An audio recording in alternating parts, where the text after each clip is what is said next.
Have you ever been in the middle of a conversation and suddenly you forget the simplest English word?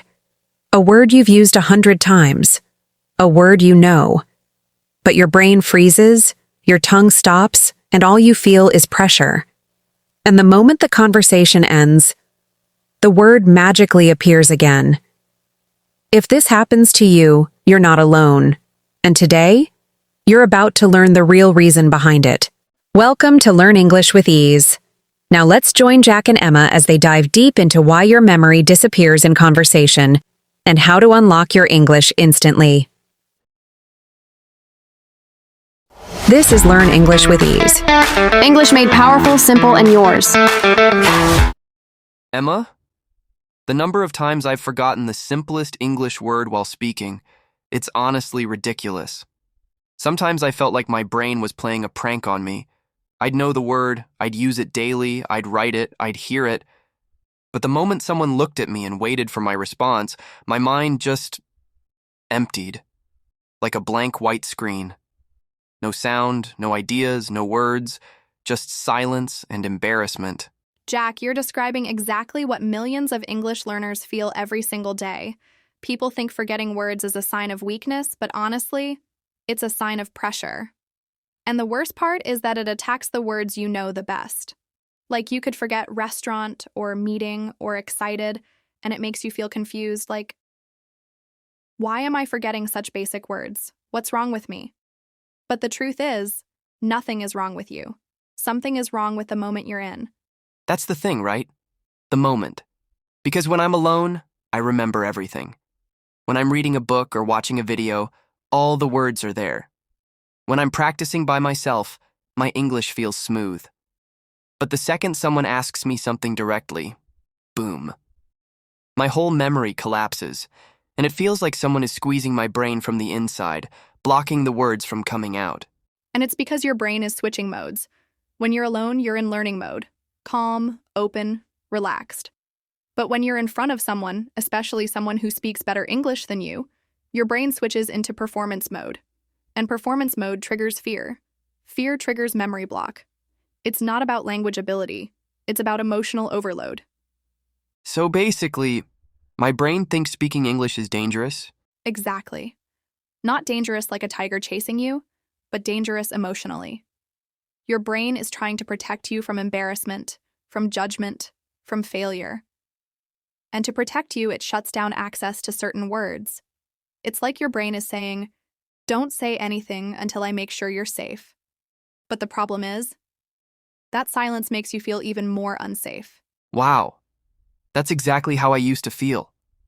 I'd be in a conversation and suddenly feel like I was being watched, judged, evaluated, even if the other person wasn't doing anything wrong. It was all happening inside my head. And the more I tried to force myself to remember the word, the faster it disappeared. It's like chasing a balloon. The harder you run after it, the farther it floats away. That's the perfect metaphor. Because memory works like that. When you chase it with pressure, it escapes. When you relax, it comes back. The biggest misunderstanding people have is this idea that forgetting words means they're not fluent. But actually, it means their emotional temperature is too high. A hot mind can't think clearly. A calm mind can recall instantly. And the crazy part is, the moment the conversation is over, the word suddenly jumps back into your mind like it was there the whole time. You're like, oh, that was the word I needed. Why didn't it come earlier? And then you replay the whole conversation in your head, thinking of all the perfect lines you could have said. That replay is brutal. People torture themselves with it.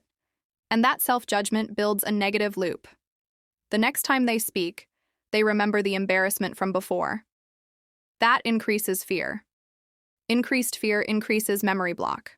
Memory block increases embarrassment again. It's a cycle that grows unless you break it.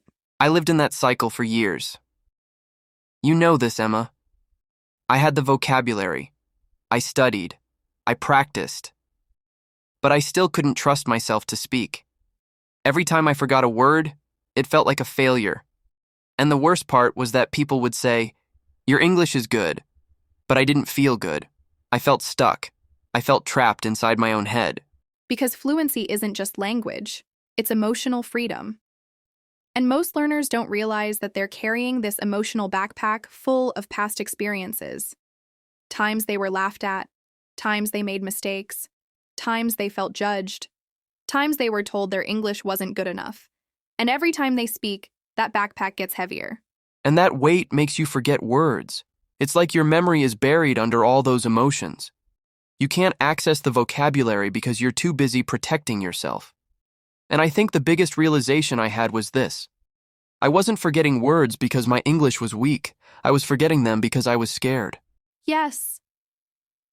And that's the truth nobody told us growing up. Language is emotional.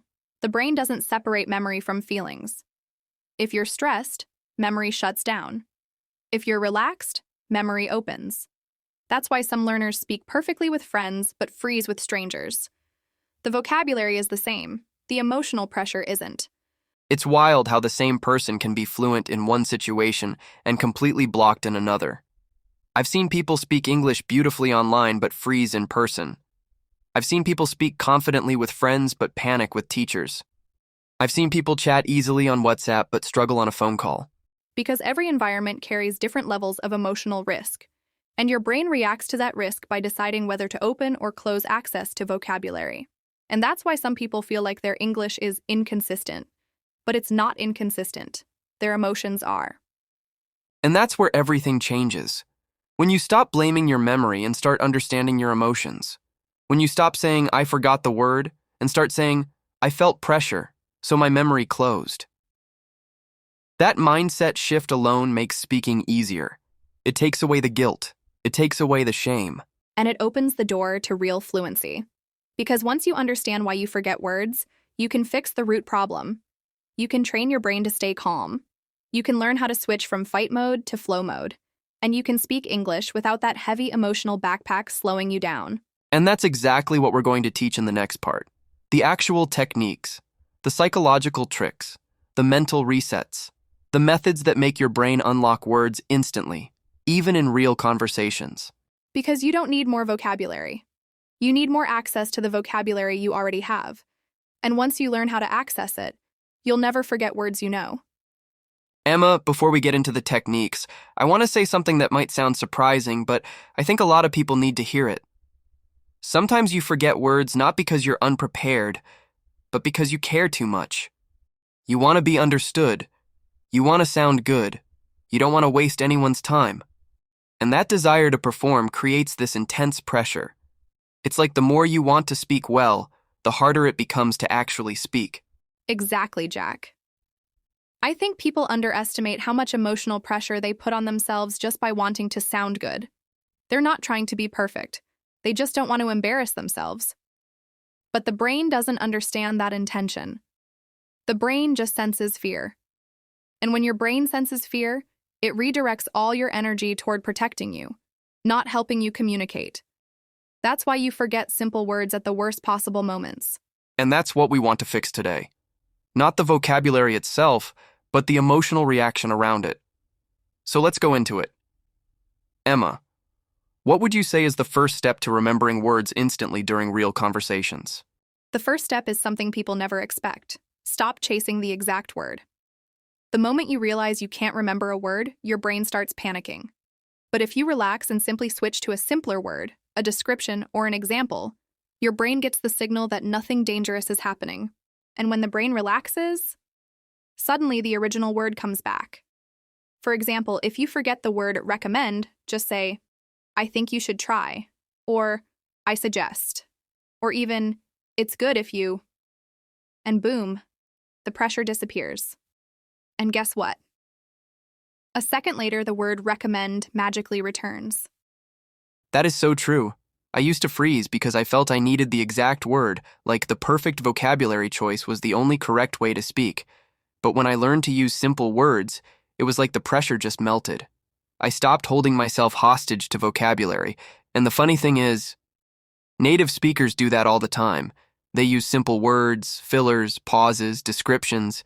They don't chase perfection, and that's what makes them sound so natural. Exactly. And once listeners understand this, they stop trying to impress people with vocabulary and start trying to connect. Connection always leads to better memory than performance. And you know what else helps? Pausing without fear. Most learners feel guilty when they pause. They think it makes them look unprepared or low level, but pausing is actually the brain's way of organizing thoughts. Native speakers pause constantly. They say, let me think. Okay, so, and nobody judges them. But English learners treat a pause like a disaster.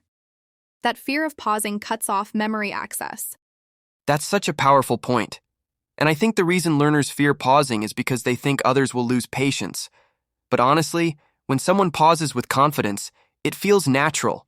It feels mature. It feels intentional. When I started allowing myself micro-pauses, my English flow improved instantly. I wasn't fighting the silence anymore. I was using it. Silence is a tool, not a threat. And one more thing, your brain needs time to bring the right word to the surface. If you let it breathe, it will help you. But if you panic during that pause, your brain reads it as danger. And danger shuts down memory. So the key is this: pause calmly, not fearfully. A calm pause says, I'm thinking. A fearful pause says, I'm failing. Your brain listens to that message. That's brilliant. And it brings us to another technique that changed my life: the 2-second smile reset. I know it sounds strange, but hear me out. When you forget a word, instead of frowning, tightening your face, or looking down, just smile slightly. It instantly sends a signal to your brain that the situation is safe. And when the brain feels safe, the memory door opens again. A tiny smile can bring back a word faster than stress ever will. I love that technique. And you're right, your facial expression affects your memory, because your brain is always trying to match your emotional state. A relaxed face tells your nervous system, we're okay, we can think. A tense face says, we're in danger, shut everything down. People don't realize how physical speaking is. Your body language literally impacts your vocabulary access. So let's put these together. Don't chase the perfect word. Use a simpler word or description while waiting. Pause calmly. Smile lightly to reset your emotional state. And honestly, these 4 alone can change your entire fluency. Absolutely. But I want to go deeper, because the next technique is something that transforms long-term confidence. Speak before you're ready. People think they should speak only when they know exactly what to say, but that instinct creates hesitation, and hesitation is the enemy of fluency. When you start speaking before your brain has fully prepared the sentence, you force your brain to think while speaking, and that skill is fluency. It trains your brain to form sentences like flowing water instead of pre-planned blocks. I never knew that was okay. I used to think speaking without a plan was sloppy. But in reality, it trains the brain to stay active, flexible, responsive. And when I started doing it, something unexpected happened. I forgot fewer words.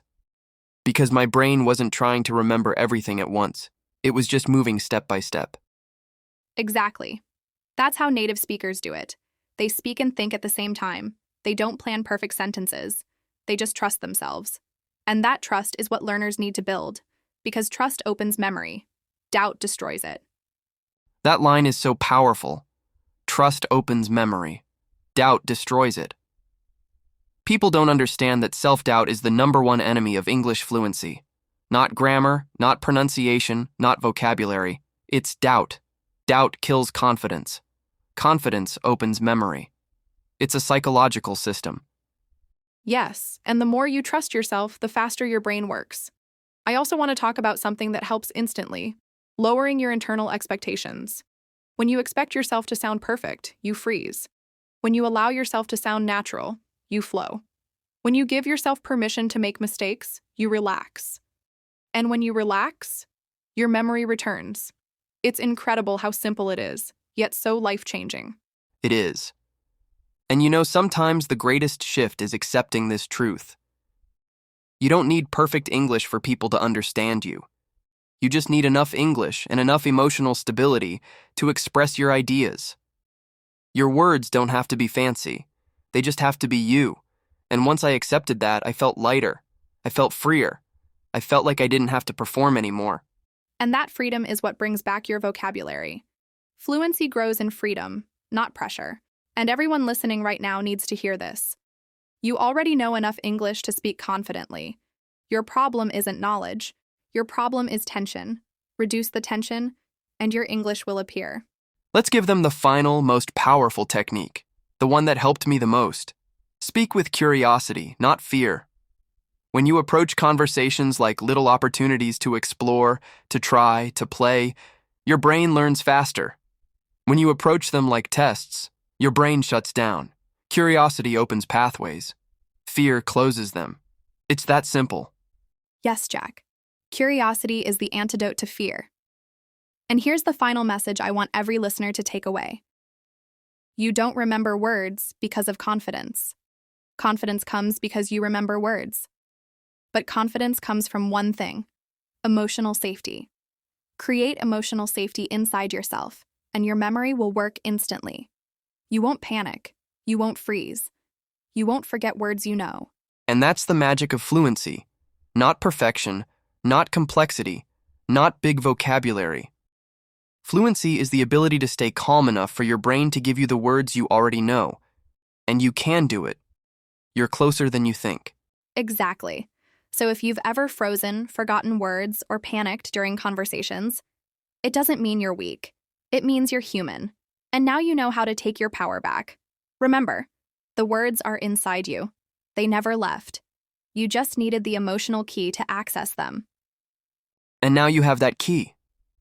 And with practice, with patience, with the courage to keep speaking, even when you don't feel ready, your English will transform. Not slowly, not eventually, but rapidly. Because once your emotions stop fighting your English finally has space to grow. And that's what learning should feel like. Growth, not fear. Freedom, not pressure. Clarity, not confusion. Your words are waiting for you. And now, you know how to reach them. And no matter how many times you've forgotten a word in the past, the future of your English starts right now. Right now,